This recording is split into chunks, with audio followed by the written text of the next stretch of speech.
So a question I asked Alicia instead of asking you would be Alicia rather is if everything happens and a passage of a health bill takes place, do Republicans have to concede this is a victory for the Democrats? A Democratic president, a huge one?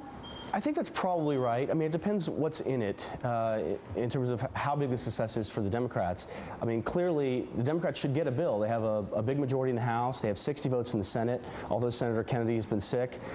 So clearly, they should get some type of bill. What appears likely right now, because there's been so much opposition, not just from Republicans, but from moderate Democrats, is that President Obama and the Democrats in Congress are going to have to scale back their ambitions. They're going to have to do something about bending the cost curve over time.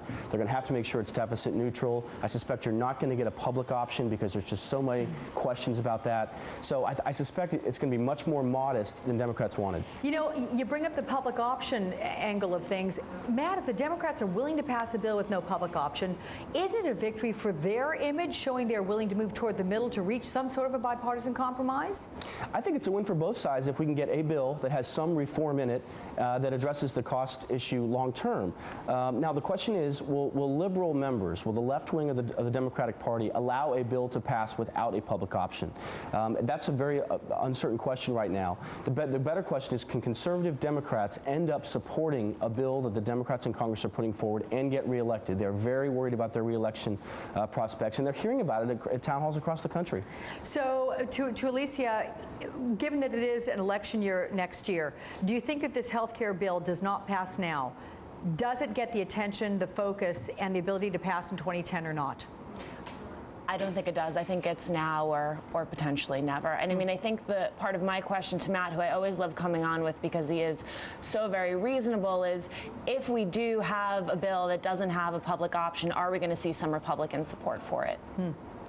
It's a good question, and I think it depends. I mean, I think Republicans are concerned that there's no medical malpractice reform in the bill. It's a huge part of the cost. Doctors have to spend $300,000 for medical liability insurance before they even turn the light switch on to start their own practice. So there are some real questions about it. I think if we have a modest bill, there's a chance you could get some votes in the Senate from Republicans. But you saw Senate Republicans appear to be against the idea of a co-op, which is not a public option. So it depends how this plays out. I think the bigger question is, can Obama get the 60 votes he needs in the Senate, and can he get a majority in the House? Right now, it's a very open question. All right, you guys, thank you so much, both of you. A little Thanks, bit of Alex. a, kind of stacked, weird segment, but I appreciate it. Alicia Menendez, Matt Mackowiak.